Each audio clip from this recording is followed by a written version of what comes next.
Bonjour tout le monde, aujourd'hui je suis avec une nouvelle invitée, je te laisse te présenter.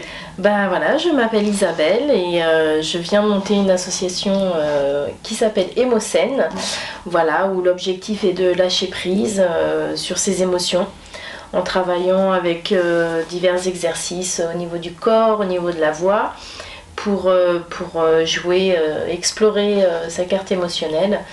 Et voilà, et se faire plaisir aussi. Alors on va y revenir dans un deuxième temps, mais là j'aimerais aussi ouvrir la porte de ton passé au niveau du théâtre. Comment ça s'est construit? Tout à fait. Mon parcours au niveau du théâtre, j'ai fait donc 8 ans de conservatoire d'art dramatique à Franconville. D'accord. Voilà. Et puis après j'ai rejoint plusieurs troupes différentes, enfin voilà, sur une quinzaine. Voilà, mon parcours il se résume à 15 ans de théâtre en tout cas. Ah oui. Où, voilà. Et pendant ce parcours, à travers les troupes que j'ai rencontrées, j'ai fait un stage sur la carte émotionnelle, où j'y suis allée même 2 fois, parce que ça m'avait vraiment ouvert d'autres possibilités sur mon jeu, en tout cas de comédienne, lors de mes spectacles.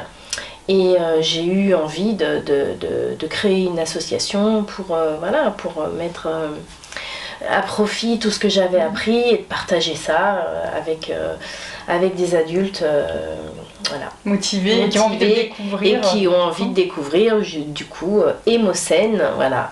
Oui, tu as fait un mélange du coup. Donc il y a un peu de théâtre, pour en parler, pour revenir un petit peu sur le sujet concrètement. Donc, parce que du coup, moi je participe à tes cours. Donc il y a du théâtre, il y a aussi de l'expression libre, il y a des jeux de cohésion parce que c'est un groupe constitué, tout à fait. On ne s'implante pas tout le long de l'année.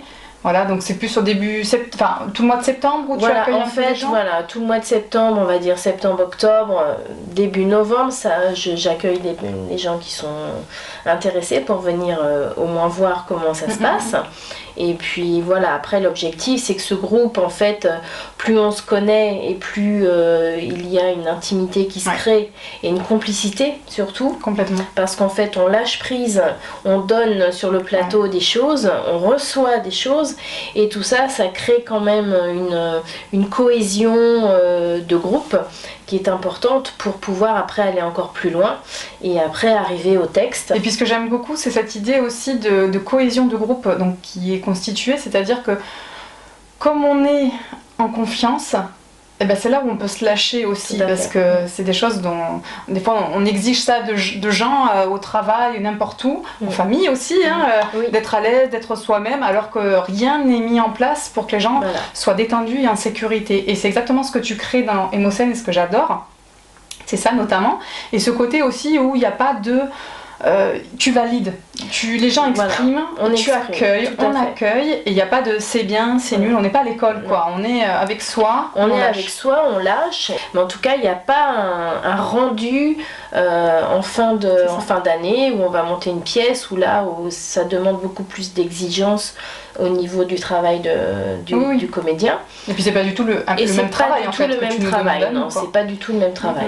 Voilà, c'est vraiment un espace pour lâcher prise parce que et pour apprendre aussi à recevoir des émotions qu'on n'est pas non plus capable de recevoir. Exactement. Et d'en faire quelque chose.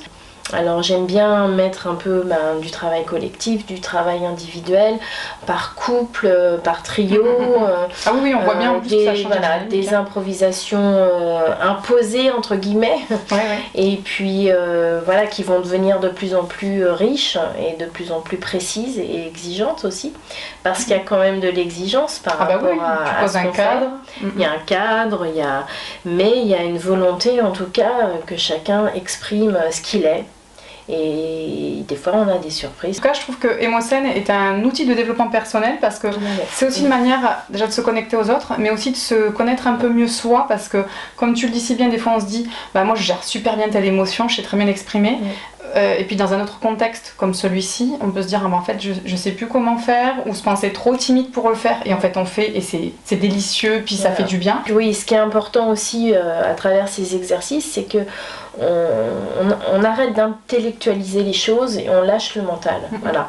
Et là, on laisse libre cours à tout et on se rend compte que c'est pas si facile que ça, parce que même quand on fait une improvisation, on se dit comment je vais le faire, est-ce que ça va aller? Non. Et là, on cogite. Et là, ce que je demande, moi, aux personnes qui viennent à cet atelier, c'est justement d'arrêter de cogiter et de lâcher. Lâcher tout. On lâche vraiment voilà, nos barrières. On redevient un petit peu l'enfant c'est ça, spontané, qui réfléchit pas et qui n'a pas de limite et qui lâche comme ça des choses sans se préoccuper de comment on va le recevoir, du regard de l'autre, et est-ce que je fais bien, est-ce que je fais pas bien. Non, on est là et on donne. Et on reçoit. Je rappelle que c'est donc les jeudis pendant 2 heures, donc de 18h à 20h, dans le 95 à l'Usarche. Donc 2 heures, c'est pas rien pour justement libérer et accueillir, ça fait du bien. Merci beaucoup Isabelle. Je t'en prie, c'est avec plaisir. Merci à vous de nous avoir écoutés et regardés. On vous dit à bientôt. Au revoir. Au revoir.